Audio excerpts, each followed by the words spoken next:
tu contrôles ton armure à distance. J'ai fabriqué cette armure. Alors tu n'es pas l'avatar. Ta vitesse est artificielle. Et il faut une vitesse pure organique pour le tapis. Tu vas devenir mon carburant Flash. Et une fois que tu commenceras à courir, tu ne t'arrêteras plus jusqu'à ta mort. En ce moment même, Red Death s'est déguisée en Ryan pour s'infiltrer chez Iris. Elle synchronise les données de son armure via son oreillette, tout en faisant la causette l'air de rien avec Iris. Mais Iris flaire direct l'embrouille. Elle sort discrètement un flingue de son tiroir et le braque net sur la fausse Ryan. Aurais-je dit un mot incongru? La mère de la vraie Ryan Wilder a été tuée par le gang du Pays des Merveilles. La véritable Ryan n'est jamais entrée dans cette maison d'ailleurs. Mais te voilà, à te balader partout comme si tu connaissais les lieux. Alors je veux savoir qui tu es. Une fois grillée, Red Death balance la vérité. Elle vient d'un monde parallèle. Dans son univers, Flash est le pire des pourris. Elle a piraté la technologie de Flash pour se forger une armure. Mais la Speed Force l'a rejetée. Et elle a atterri ici par pur accident. Elle doit absolument faire tourner le tapis cosmique pour pouvoir rentrer chez elle. Elle joue alors la carte de la victime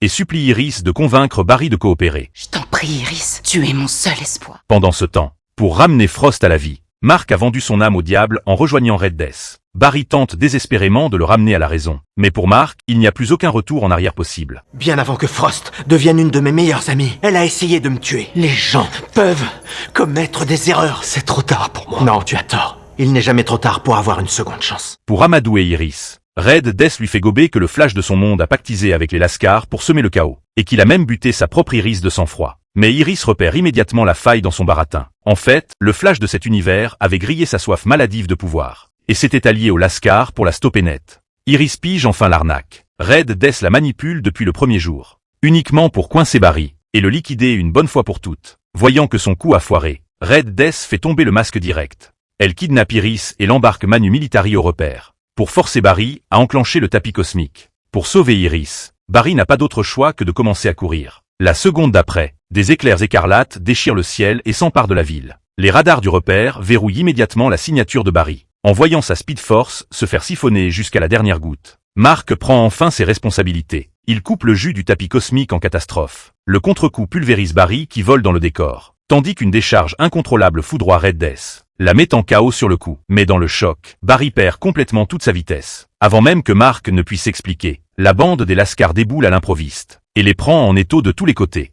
Mark hurle à Barry de se barrer sans attendre et fait rempart de son corps face aux criminels. Crois qu'il va nous doubler, le sosie de Ken. Ouais, c'est ça. Regarde, il faut que j'aille l'aider un peu.